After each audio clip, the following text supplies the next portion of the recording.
Hey, what's up everybody? Nate here from Out of the Basement, bringing you a brand new figure review. Today we are taking a look at the fan channel exclusive clone Commander Fox. This, of course, is one of the latest Black Series releases. Technically it was released on Force Friday, but it was pretty hard to find for Justin and I. But luckily he went up on GameStop's website only a few days later, so we were actually able to get him relatively quickly. So let's take a look at the box here. You can see it's the standard red and black box we've been getting for a long time. Nice picture of Commander Fox right down at the bottom. On the side, he is an exclusive, like I said, fan channel. So that's GameStop, Big Bad Toy Store, Dorkside Toys, you know, pretty much anywhere online that sells action figures. Here's a look at the back of the box. Again, same thing we've normally been getting. There's his bio. You can go ahead and pause it and read it if you would like. Nothing on the top. Nothing on the bottom, on the side here. Same old, same old. So let's go ahead and get him open. We're going to take a look at his accessories, then the figure itself. Okay, so for accessories, Commander Fox comes with two blasters here that are unpainted. And these are the same blasters we've got with Wolf and Captain Rex, the standard clone blaster. Good sculpted detail, but no paint. Then we also have the large Clone Trooper blaster that actually does have a very nice silver wash over it. And I love when Hasbro paints their guns, because when they do it pretty dang well. And this is a pretty good example. And I don't really understand how they choose what to paint and when not to paint it, because obviously you'll get some clones that don't come with painted weapons and then some do, and it just makes absolutely no sense. But this is the same gun we've been seeing for years at this point, so there's really nothing new on it besides this nice paint job. Sculpted details and everything are very nice. And then finally, a little bit of a secret accessory here. We have the smaller Clone Trooper blaster, which is also painted, and it looks really nice. And again, this is a gun we've seen a million times at this point in the Black Series. I mean, same thing with the actual figure of Commander Fox. It's just the same Clone Trooper body, but thought we would take a look at it anyway. So the gun does look nice, and this was, like I said, a little bit of a secret accessory. It was actually hidden in the box, and Justin and I, on our action figure podcast, figured it out, which you should check out. We were speculating if this gun was actually going to come with Commander Fox or not, and it actually did, so that's awesome. Tons of accessories for a Clone Trooper.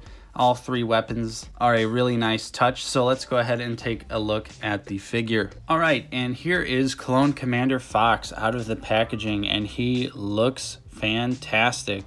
Of course, like I mentioned earlier, this figure is 100% reuse. Nothing new on here, just a new paint job, but that's absolutely okay with me. I definitely love how deep we've been getting into the clones and the commanders and everything as of late in the Black Series, so I am actually totally okay with this. Obviously, it's movie/show accurate that they would all just have different paint jobs, so it makes sense. Although I do think that there are a few things that Hasbro should do to the Clone Trooper body to get it a little bit up to date, because at this point it is feeling a little dated this far into the Black Series. And we'll talk about that once we get to the articulation, but for now let's go ahead and take a close look at some of the details of Commander Fox.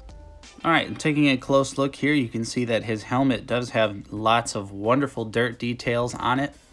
It even has dirt in the red parts of the helmet and all the way throughout the figure, but it is kind of hard to see on camera. It's kind of hard to see in person. But on the white parts of the armor, you can see that there are still tons of nice dirt details. And I love when Hasbro takes that little extra step and gives us some more paint detail on the actual Clone Troopers instead of giving us a clean look. So these dirt details are very appreciated, and like I said, they continue throughout the figure. There's even a little bit of light brown dusting on the belt here, and then moving down on the legs as well. There you go, you can see that pretty well, the gray on red there that I was talking about. And then even down on the boots, you can see that there is dirt, and there's actually dirt almost all the way around on the boots. I thought Hasbro was going a little crazy here seeing that, because they never paint the backs of the figures. But yeah, we also have the Coruscant Guard insignia on his shoulder pad, and I think that turned out really well. That looks really nice. And I like the overall aesthetic of Clone Commander Fox. I don't really know anything about him, but I like that he is a Coruscant Guard and his majority armor is red and the accent parts are white, which is a reverse of the normal Coruscant Guard look. He also features a really nice visor with some little sculpted details on it and these little doohickeys on the side here, which even that antenna right there has some nice silver paint on it. Very small detail, but it looks really nice. The cloth goods skirt also features a little stripe of red paint throughout it. And we've seen this, of course, before on Rex and Fox. So it's literally just the same exact thing, but with a red stripe of paint. Same thing with the belt, and it also features the weapon storage for the smaller blasters. On the back here, we also have some nice gray plastic intermixed in the back here on this little panel, which that is a really nice touch. And the Oreo pack, as Justin likes to call it, is also painted red, which looks really nice. So it's nice that there's actually quite a few details on the back of this figure, pretty unusual for Hasbro. So on the detail side of things, I think Commander Fox looks damn good, especially mixed with the painted weapons. So now, even though we've seen it 1,000 times, let's go over the articulation. Okay, so Fox's head can look up just a little bit and can actually look down pretty far for a clone at least. Not too much side to side there, but you can see the head does rotate around. Then we have the shoulders that do move out pretty far. They are a little stiff for me, so I'm not going to try and force that, but the shoulder pads are also soft and they sort of go up over the armor, so they don't really get in the way. We have a bicep swivel, double jointed elbows that work not so well, and this is one thing I think Hasbro could improve upon, would be maybe shaving down this little plastic piece or figuring out a way to still make it look accurate to the design of the clone trooper, but free up a little bit more of this articulation, because only getting 90 on a double elbow is not very good at all. And of course, butterfly joints on these troops would just be the icing on the cake. The wrist is on a swivel, and of course he does have the vertical hinge, so very nice. And on the other arm, he has the horizontal hinge.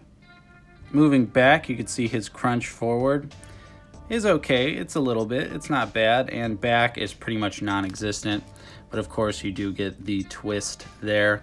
The legs can kick out as long as you work with the thigh swivel, like we always have to talk about here, because the clone trooper armor points out like that, and it's usually forward like that, so you just got to shift it to the side a little bit, and you get that extra range out of there. But of course his leg is kicked to the side, so it looks kind of weird. And the legs can go out just about that far. The double knee works pretty well, but of course this is another thing where this little strip back here kind of gets in the way and blocks things.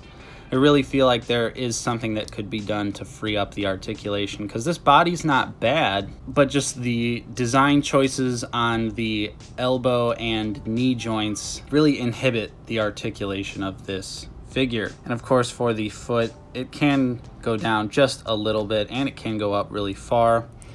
And of course we've got the ankle pivot, and he actually has red bottoms on, so who knew that clones wore designer clothes like that? They must have been getting paid by Palpatine, getting paid. So now we're going to compare him to some other figures from the Black Series, as well as figures from other lines in general.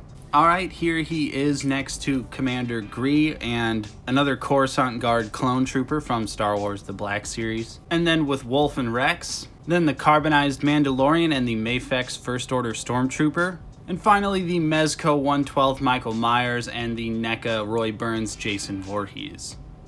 So overall, I think that Clone Commander Fox is a great addition to the Black Series. Of course, the figure is 100% reuse, nothing new about it, but the striking red paint and the overall paint detail on the figure, along with the pretty good clone body, make this an easy pickup for anyone who collects the clones. Of course, I would have liked maybe an unmasked head. I'm not 100% sure if you ever see his face in the Clone Wars or anything like that, but stuff like that is always appreciated. But in exchange for not having a head, we got wonderful paint apps on the guns and throughout the entire figure. He's going to look great next to all of his commander and captain friends that are right behind him. So what do you guys think of this figure? Did you pick it up or are you gonna skip out on it? Let me know in the comments down below. Let's talk about Star Wars. Of course, if you enjoyed my review, don't forget to leave a like on this video, subscribe if you're new, share this video with all your Star Wars loving friends. I'm Nate from Out of the Basement. Thank you so much for watching, and I will see you guys next time.